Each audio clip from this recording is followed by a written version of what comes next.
안녕하세요. 금전도사입니다, 여러분. 오늘은 자산 형성에 대해서 어려움을 겪고 있는 20, 30대 직장인 여러분들을 위한 영상입니다. 현실적인 내용으로 좀 Q&A 시간을 가져가 보도록 하겠습니다.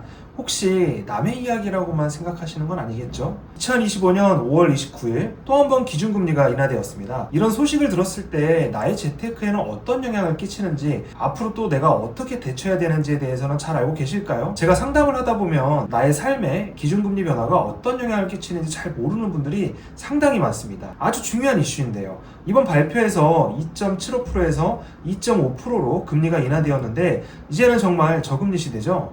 20대, 30대 직장인분들 과연 어떤 고민을 하고 계실까요? 월급은 계속 받고 있는데 통장 잔고는 왜 항상 그대로일까요? 많은 분들이 저축하는 습관을 만들기 전에 하는 질문입니다. 이 월급을 받으면 저축을 먼저 하고 그 이후에 지출을 해야 되는데요. 이 사회생활을 막 시작하는 사회 초년생분들과 사회생활을 꽤 오래 하셨던 직장인 분들조차도 이 월급이 들어오면 이 기쁜 마음에 평소에 고민했던 뭐 옷이나 전자제품 같은 거 사기도 하고요. 그리고 저도 참 좋아하는 이 해외여행을 가기도 합니다. 지난달에 이 카드로 질렀던 물품들의 대금들이 다 나가는 경우도 허다하고요. 이런 이야기가 제가 상담하면서 많이 듣는 그런 이제 하소연 같은 얘기들이에요. 이 모든 지출은 이 사람의 보상 심리에서 비롯되는 경우가 상당히 많습니다. 한 달 동안 내가 힘들게 일했으니까 이 돈으로 이제 보상받아야지. 하지만 이런 소비 습관은 당장의 달콤함만 남긴 채 아주 우울한 미래를 만들기도 합니다. 저축을 하기 전에 이 지출로 돈을 다 써버리기 때문에 결국 모이는 돈은 없고 월급을 계속 받아도 내 통장 잔고가 제자리인 이유입니다. 카드값이 남아있다면 가급적이면 빨리 좀 정리를 하시고요. 이 지출은 현금이나 체크카드로 사용하시는 것을 권장드립니다. 월급이 들어오면 저축할 돈을 일정 금액을 미리미리 정해서 따로 저축하는 적금 계좌나 투자 계좌로 자동이체 하시길 바라고요. 이거 자동이체 설정하는 거는 별거 아닌 것 같은데 정말 중요하고 의외로 효과가 상당히 큽니다. 내 폰에 이체되었던 이런 메시지가 뜨잖아요. 사람이 이제 인지를 하게 돼요. 처음에는 좀 신경이 쓰여요. 그러다가 점점 무뎌지는데, 그러면서 이제 나도 모르게 저축이 되면서 내 통장 잔고가 늘어나는 효과가 있는 거죠.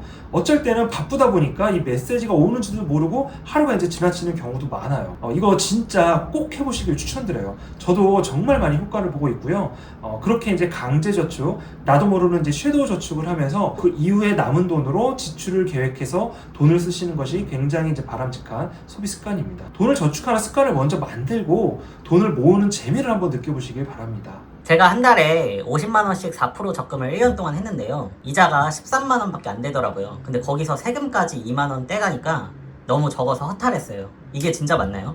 우선 저축하는 습관 만드시는 거는 이제 굉장히 좀 잘한 거고요. 하지만 이제 앞서 말씀드린 대로 이 저금리 시대이기 때문에 많은 분들이 예적금 이자를 받아보고 좀 허탈함을 느끼는 경우가 많죠. 20, 30대는 특히나 이 삶을 살아가는 시간이 많이 남아있기 때문에 앞으로 이제 살 날이 많잖아요. 그래서 이 시간을 잘 활용해서 돈을 이제 굴려야 되는데요. 이 예적금만으로는 절대 큰 돈을 만들 수가 없습니다. 그럼에도 많은 분들이 그래도 안전하니까 라고 이제 말을 하기도 하는데, 진짜 무서운 건 이 안전하다라는 착각이 여러분을 가난하게 만들 수도 있다는 거예요. 이 소액이라도 조금씩 투자를 경험해보고 돈을 벌어다 줄 수 있도록 만들어야 큰 돈을 모을 수 있습니다. 우리가 이제 살아가면서 이 투자라는 단어만 들어도 머리가 이제 아플 수 있어요. 그런데 여러분, 평생 그렇게만 사실 건가요? 평생 투자 없이 이 원금에 가까운 돈으로만 살아갈 자신 있으세요? 소득이 대단히 높거나 부모님께 물려받은 자산이 특별히 많으면 모를까, 이 대부분의 사람들은요, 이 월급만으로는 내 미래를 준비하기가 정말 어렵기 때문에 투자는 필수입니다. 지금 당장은 투자에 대해서 외면할 수도 있지만 살아가는 내내 외면하기는 정말 어려울 거예요. 요즘 마트에서 장 보면 그냥 10만원이 넘더라고요. 물가를 어떻게 해야 따라갈 수 있을까요? 이거 저도 완전 공감하는데요. 요즘 마트 가서 계란 한 판, 라면 몇 봉지, 고기 조금, 과일 조금, 생필품 몇 개만 담아도 이 계산할 때 보면은 10만원 그냥 넘죠. 10만원이 뭐예요? 저는 20만원씩 넘더라고요, 매번. 마트 갈 때마다 저는 20, 30만원씩 결제를 합니다. 문제는 이 물가가 오르는 속도보다 월급이 오르는 속도가 훨씬 느리다는 점이에요. 이럴 때 내 자산을 가만히 두면 줄어듭니다. 상대적으로 화폐 가치가 떨어지기 때문에요. 이 물가가 상승하는 것보다 자산이 그대로 있으면 화폐 가치가 떨어지죠. 즉 투자를 통해서 이 물가 상승률 이상을 따라잡아야 내 자산이 겨우 유지가 되는 거예요. 내 자산이 늘어나서 내가 부자가 된다 이런 개념이 아니고 이 물가가 계속 상승하기 때문에 원금 가치를 유지를 하려고만 하는 것만 해도 이 투자는 반드시 필수입니다. 근데 투자는 무섭지 않나요? 미국 주식도 요즘 변동 심하던데요? 이 투자는 원금 손실이 생길 가능성이 있습니다. 근데 투자가 무서운 진짜 이유가 뭘까요? 투자는 큰 수익을 주기 때문에 기쁨을 주기도 하는데요. 이 무섭다고 생각하는 것은 모르고 투자하기 때문에 사실은 좀 무서운 거예요. 무작정 유튜브도 보고 뭐 누가 뭐 하라고 하고 뭐 친구 따라 하고 옆자리 동료가 좀 하라는 그런 이제 몰빵 투자라는 게 아니고 이 기업의 재무제표라든지 뭐 미래의 성장 가능성, 시장 흐름, 뭐 산업 분석 등을 통해서 분석해보고 이제 많은 정보를 얻은 다음에 투자하면 무섭지가 않습니다. 내 상황, 소득, 지출, 목표를 고려해서 이 적정 비율로 분산 투자하면 충분히 관리가 가능한 영역이 될 거예요. 그리고 투자를 좀 과도하게 도박처럼 하시는 분들 진짜 많은데요. 합리적으로 하면서 경제 공부를 하면요. 이 세상이 돌아가는 게 눈에 보이기 시작을 해요. 그럼 경제 뉴스가 귀에 들리기 시작을 하면 이 나도 모르는 세상이 열려서 정말 재밌을 거예요. 아마 경험해 보신 분들은 제 말에 공감하실 겁니다. 그럼 뭘 어떻게 시작해야 되나요? 먼저 이 소득과 지출 구조부터 좀 정리를 하셔야 돼요. 투자부터 무작정 하실 게 아니라 내가 한 달에 어디 얼마를 쓰고 있는지 지출을 분석을 해야 이 불필요한 지출을 먼저 막을 수가 있습니다. 투자의 영역은 사실 불확실하잖아요. 근데 내가 불필요한 지출을 막을 수 있는 거는 내 자산을 늘리는 가장 확실한 지름길이에요. 예를 들면 뭐 내가 택시를 많이 타는지, 친구들과 술자리 모임을 많이 하는지, 또 식사를 뭐 직접 만들어서 드시는 게 아니고 배달이나 외식을 많이 하는지, 그리고 내 보험료, 또 보험료 같은 경우는 고정 지출이잖아요. 이 고정 지출이 꼭 필요한 부분만 내고 있는 게 아니라 좀 과도하게 많이 내는지, 이제 그런 여러 가지 이유들이 있죠. 생각보다 여러분들 잘 점검해 보시면 불필요한 지출이 의외로 굉장히 많습니다. 전문가로서 권유드리는 거는요, 매달은 아니더라도 적어도 1년에 한 번 이상은 나의 데이터를 꼼꼼하게 체크하고 분석해보는 습관이 정말 중요해요. 생각보다 이 불필요한 지출이 많기 때문에 그 지출들만 줄여도 한 달에 적게는 몇만 원, 몇십만 원부터 많게는 몇백만 원까지 더 모을 수가 있어요. 얼마나 저축할 수 있고 투자할 수 있는지가 그 결과를 통해서 나오죠. 그래서 그 다음에 목표를 정하시는 거예요. 예를 들어 내가 10년 후에 내 집 마련을 위해서 원금 1억 원을 모으겠다. 또 아니면 뭐 5년 뒤에 나는 결혼을 해서 결혼자금 2천만 원을 모으겠다. 직장을 내가 언젠간 그만두고 필요한 이 노후 생활비 월 200만 원 정도 나오게 만들겠다 등등, 이렇게 목표를 기반으로 자산 계획을 세우면요, 남들 하니까 나도 이렇게 해야지 그런 게 아니라 내가 이걸 왜 하는지에 대해서 분명해지기 때문에 돈이 모이는 게 확실히 눈에 보입니다. 다 아는 얘기 같은데 왜 실행하면 맨날 실패할까요? 그건 행동 제목적인 문제예요. 자, 예를 들어서 다이어트가 생각만으로 잘 안 되는 것하고 비슷합니다.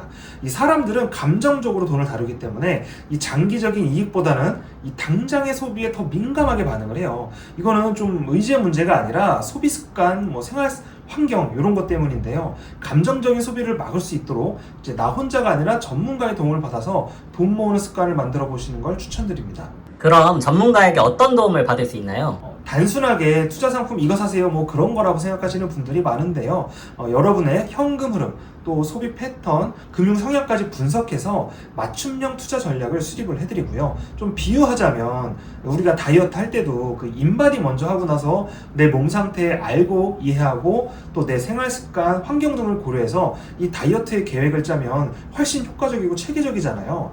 그냥 오늘부터 내가 열심히 돈 모으자, 열심히 하자 이렇게 생각만 하는 것보다 전문가를 통한 자산관리는 이 체계적이고 합리적으로 계획을 수립하는 거예요. 한마디로 지금부터 어떤 방향으로, 어떤 속도로, 어떤 수단으로 가야 할지 혼자 하는 것보다는 내비게이션 역할을 전문가들이 해준다고 보시면 됩니다. 여러분, 지금도 늦지 않았어요. 이 영상을 보시는 여러분들은 관심이 있고 앞으로 발전 가능성이 있는 분들이기 때문에 영상을 보신 거겠죠? 여러분이 만약에 20, 30대라면 시간이 가장 큰 자산이에요. 이렇게 자산 관리하고 저축할 수 있는 시간 앞으로 20, 30년이 아니라 60년, 70년, 80년이 여러분들에겐 있잖아요. 젊은 게 여러분들에게 가장 큰 무기이기 때문에 그 시간 동안 아무 전략 없이 모으기만 하면 결국 남는 거는 이제 허탈한 거잖아요. 이 허탈한 뿐만이 남지 않기 때문에 지금부터라도 이 작은 변화, 작은 실천이 10년 뒤, 20년 뒤에 완전히 다른 나의 자산 상태를 만들어줄 수 있습니다. 여러분들이 전문가 상담을 받는다는 걸 너무 부담스러워하거나 좀 거창하게 생각하지 않으셨으면 좋겠어요. 그냥 지금 상황을 함께 들여다보고 내 방향을 잡아보는 겁니다. 아래 링크로 재무상담 신청하고 여러분만의 맞춤 전략을 만들어 보세요. 오늘 이 영상이 도움이 되셨다면 채널 구독하기 그리고 좋아요 눌러주시고요. 다음에 더 좋은 내용으로 찾아뵙겠습니다. 감사합니다.